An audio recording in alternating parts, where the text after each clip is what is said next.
Hello everybody, and welcome in what will be my last episode on the Wakefield by-election, because unfortunately I have to go back to work tomorrow, so this has been the last day I've had available to campaign and deliver the leaflets.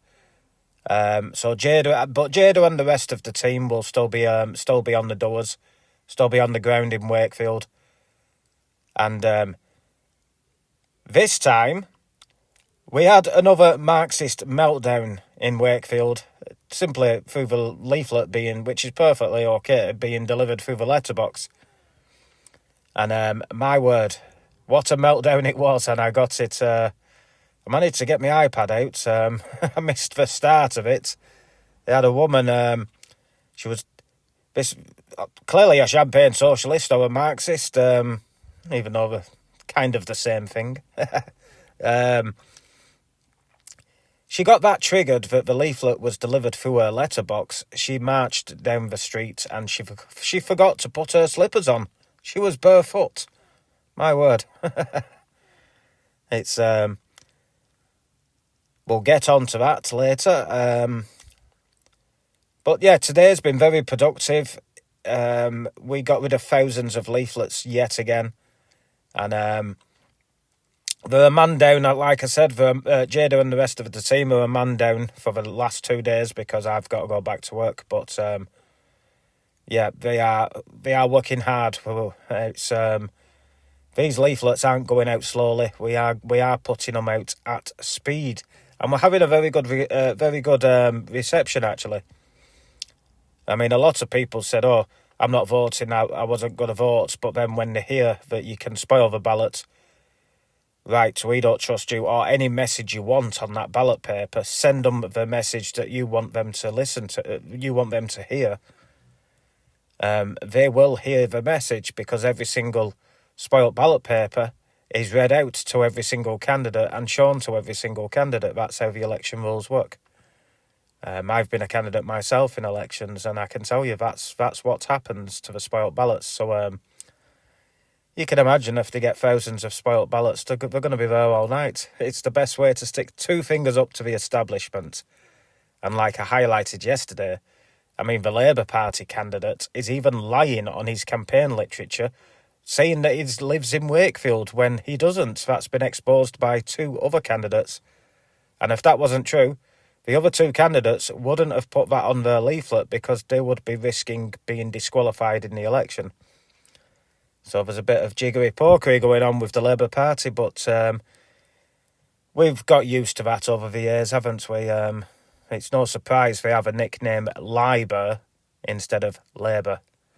Liber, yes, that is very, very factual about that party.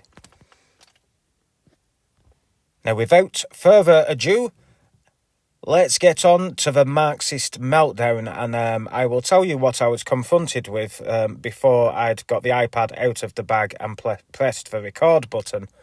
I could hear a woman screaming, and she's coming down the street at pace, and she's screaming, "Have you put this racist literature through my letterbox?" And then as she's accelerating closely towards me, it got louder and more venomous. It was, "Have you fucking put this racist literature through my letterbox?" I didn't realise at the time, but after looking at the video, I've now realised that she had, like I said, bare feet. She didn't even have time to put her slippers, her trainers, or whatever other footwear she likes to wear. She didn't even give it time to put her shoes on. She was that triggered. She came out marching down the street, barefooted, which is something we are not accustomed to in this country yet. So, right, I'll play the clip. And like I said, before I started recording, I was confronted with that verbal assault by this lovely lady that you're about to see. You can have it back. What? What's racist about it? Invaders. Fuck off. Yeah, people who come into the country illegally. Asylum seekers. No, economic migrants. There's nothing asylum seeker about it. Off you drop me. People like you make me sick. Want your own race replaced. As sick as you make me. Yeah. Nasty little man. You're brainwashed, darling. Wow, I don't know if it's... I think it's both a hilarious reaction and an embarrassing reaction for that lady. Because you heard of her, she clearly had issue with just one thing on the leaflet, which provoked her into marching down the street, calling it racist filth. The one thing she had issue with was the policy circled. 10,000 illegal immigrants crossed the channel so far this year. This is factual. So she's got into a Marxist meltdown. She's come out embarrassing herself. Other people on the street just thinking, wow, she's shouting her head off. And I didn't engage with her at first. I was trying to get my iPad out of my bag to record it. As she's marching down the street barefooted, shouting effing and jeffing. She was, it wasn't very glamorous language coming out of her mouth. But what she's referring to this, which I've circled. She's referring to this policy. It's not a policy. This is just stating a fact.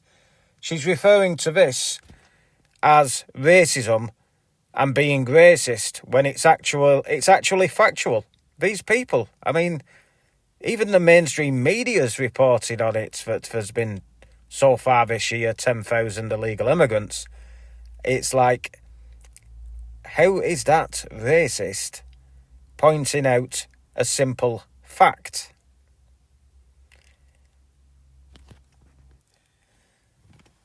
And she clearly had issue with them being referred to as illegal, but they come into the country illegally. So that's also another fact. So this Marxist meltdown has just been triggered by a leaflet that has facts on it. It's hilarious. We are living in a clown world. This really is.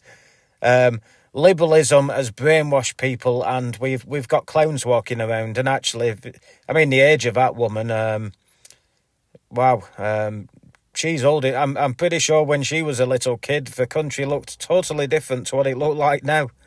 And so I'm astonished. Actually at that lady. But this is what happens with the mainstream media and this liberalised agenda, this anti-white rhetoric that we've got flying around for TV. I mean, you don't even get white people on TV adverts anymore. It's it just amazes me that some people are so easily brainwashed. And like I said to her, you are brainwashed, darling. You really have been brainwashed. And it amazes me that it seems the majority have been brainwashed, and it's surely it's only a matter of time before these people actually wake up. So well done, Mrs. Burfeet, but I'm glad it happened, actually, because you did brighten my day. And actually, I think I was getting towards hitting the wall. I'm thinking, I might call it a day. But that really picked me up, and actually, I was running, it was towards the end. I'm thinking to myself, I'll get these last few leaflets in my bag through the letterboxes, I'll call it a day. But you give me some motivation. That changed. I weren't far off delivering the last leaflet when she approached me, like I say, but I went back to my car and I grabbed another big juicy pile of these leaflets because it really did pick me up, and it gave me incentive. And I thought to myself, wow, I need to, if I get any more footage like that, I can do a really good video. So thank you, Mrs. Barefoot. If it wasn't for you, there probably would have been, I think it was about 300. Probably would have been 300 leaflets less delivered. But yes, we don't need Red Bull. The Marxist Meltdown gives you more energy than a Red Bull, ladies and gentlemen. Right, now I'll play the live stream. It was from last night. Myself, Jada, another activist, was on a live stream with Jim Dowson. It's only a short. It was only a short live stream, I think about 15 minutes long.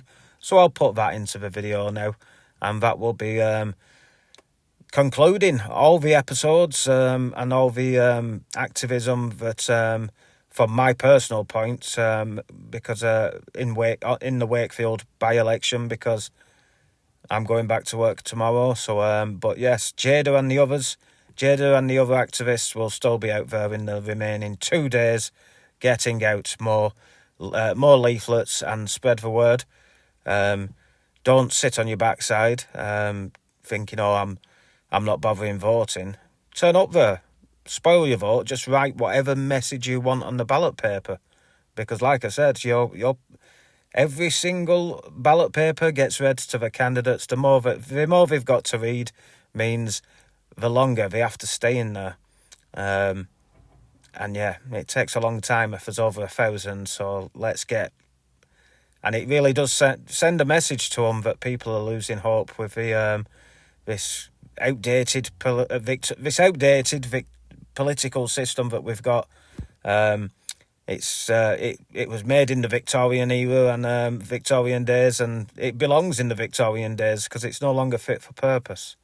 And it's just a system that allows in corrupt liars, or let's not forget the reason why this by-election has been called in Wakefield, because the MP was actually a child abuser. So that shows how good the vetting process is in Labour and the Conservative Party, doesn't it? But that man lost his job and has been put in jail for abusing a child.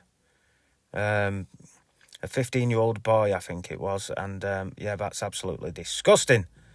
And these people are running the country. Up there in sunny Wakefield. It's all very good. Who have we got here? Crusader UK Dave, God bless you. Nice to see you in. How are you? Margaret, not really, because Jada's not here, so I don't know. But send us a private message. Don't be asking things on the chat, because, you know, it gets a bit confusing then. E1 Eggleston, how you doing, sir? How you doing? I've seen you over the Templars here. It's good to see everybody in here. Paul Telford's here as well. A lot of old friends in this chat today. If any of the mods are in, if Scotty's in, can you put some links up, please, to the campaign, the election campaign? That would be much appreciated. Or if anybody else can put them up, please. Well, as I said, Jada is up with some of the team in Wakefield. Wakefield's a very important election. As you know, the Tories took it for the first time in 80 odd years from Labour. And what happened? The Pakistani Asian guy, whoever he was, ended up getting busted for being a nonce, for being a pedo. So, obviously, they're probably going to end up, the Labour boys are probably going to end up winning that seat back. But Jada's standing on a very unique ticket, a very clever ticket, very subversive ticket, and I think it's marvellous. But they're up there. It's a lot of hard work.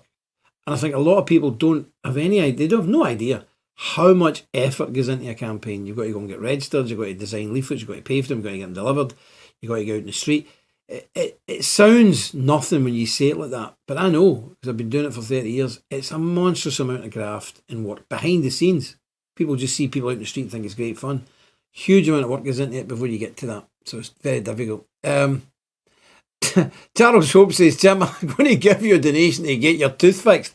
I've promised people I wasn't getting it fixed till the Ukraine thing was done, and now I'm promising I'm not going to get it done till the church is done. So I'm like a toothless terror here. It's terrible. I do apologise, but listen, when you look at me, it's hard to spoil your looks, matey, you know. So it doesn't really matter. I'm from Airdrie, and if you've got teeth at my age at Airdrie, you're obviously a raging homosexual. So that's it. Scotty, how you doing?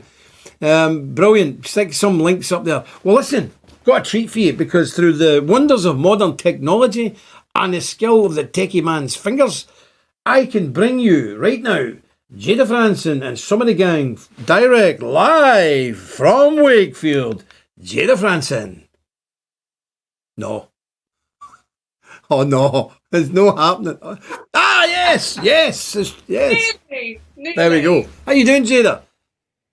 I'm good, thank you. How are no you? Well, Apart from Charles Hope feeling sorry for me, wanting to get me a tooth, but I'm all right. So what's the backstory on this tooth? Is this some sort of is this some sort of mercy thing where you're like you're not going to get your tooth fixed until the church is built? It's a Presbyterian Ulster Protestant thing where I've made a promise to God that I would not fix this tooth while we were doing the Ukraine appeal. And now it's translated, until that church is finished, I shall not put a tooth in my head. We're weird. Really? Aye, we're weird. You know Big James, sure, he doesn't cut his hair, cut his beard or nothing, doesn't he? You know? So... It's true, yeah. Okay, so, all right, well, fair enough. I mean, what if the rest of them fall out? How far are we going to go with this? Native. Well, my father, when he was 21, went down when he got his money, his wages, and he went down to the dentist and got every one of the teeth in his whole head extracted because he had toothache, and he says, well, I'll never have that again. And he was right. Never had toothache till the day he died. There you go. Glaswegian logic. It is. I like it. I'm not a Glaswegian, by the way. I'm from Airdrie. We're far worse. Airdrie. Oh, can I say, just on a side note, I haven't had a chance to ask you this. Did you see the boyo that plays for Airdrie? He's now doing, the black fella, he's now saying that he's suing the club because one fan was racist to him, apparently. Well, did you see that? didn't, but Airdrie is known, the Section B, which I was a proud member. That's the hooligan firm when I was a kid. Airdrie is known as the most sectarian, bigoted, racist club in the United Kingdom. I don't know why he went to Airdrie.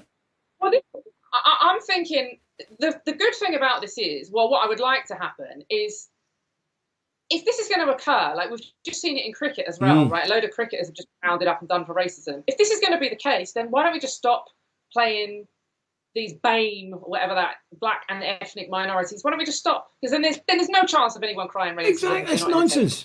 I mean, Tommy Robinson, he started supporting Airdrie because they were like hardcore right-wing anti-Muslim, but he didn't realise they're anti-black, they're anti-Catholic, they're anti-everything. So they soon chased him. Yeah. He gets marching orders, but he was an Airdrie fan for about 2 weeks. So, yeah, don't employ, just don't bother him. No. Good. Anyway, how are you getting on up here? Up there? We're doing good. We're doing well. I've got some of the boys in here. Lean in, boys. Say hello. Some of the boys. Hello, everybody. There's a bit of a delay. Oh, you got to come right. Yeah, we can only see I can see Danny. How you doing, Danny? Merv's not quite in shot. Lean in. He's too big. I can't lean any. How you doing, Merv? How you doing? Well done. There's some good guys there. We've been out on the campaign trail, giving out leaflets. Beautiful weather in Wakefield. Stunning weather in Wakefield. We've been giving out leaflets, talking to locals, and spreading the message of rebellion and dissent. That's what we are doing. We're sowing seeds of dissent. We're calling for a revolution with no shame whatsoever. Good. I like it. I'm just looking at you. No harm to you, Danny, but it's like Beauty and the Beast there. I don't know which one's which, Danny. Is he talking about you or me? Aye, well done, but on behalf of everybody, and even people, myself and the Templars, and I'd like to wish you all the very best. And thanks for Merv and Danny taking the time to be up there, and everybody else who's been helping out. God bless you all, and it really is appreciated by us mere mortals who are glued to our desks. We really appreciate the effort you guys put into this, because it is a big commitment, and I would just like to salute you two gentlemen and Jada for getting up and getting out there. It's going to be good.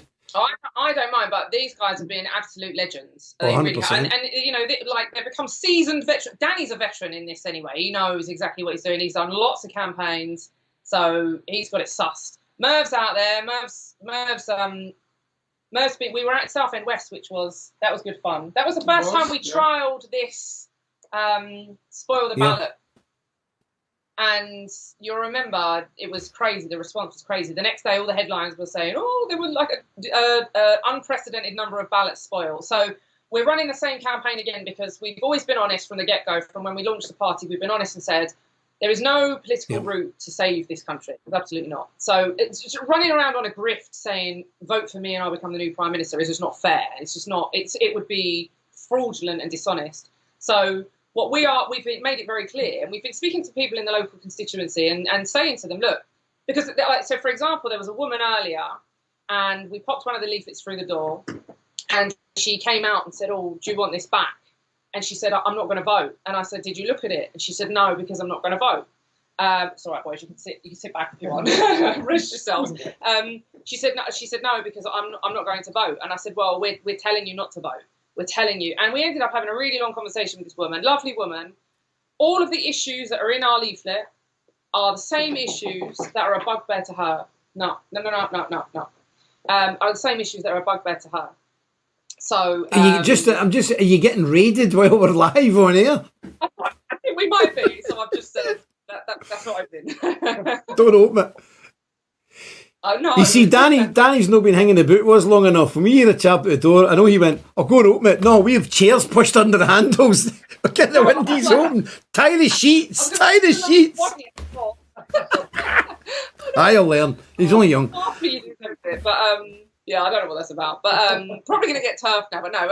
So yeah, it's been good, and it's been a good response from the locals. But you know, the people that get on board with this message, it's the same sort of growing movement. Because this is a message to reject the corrupt establishment, reject the corrupt systems, and so the same people that were out on the streets rejecting the COVID agenda and the mandatory vaccines, the masks, all of that nonsense, they are like-minded, so they get it. So the principle of revolution is growing, and that's what we need. This country doesn't need a new prime minister, doesn't need a change of government from Tory to Labour, because they're the same.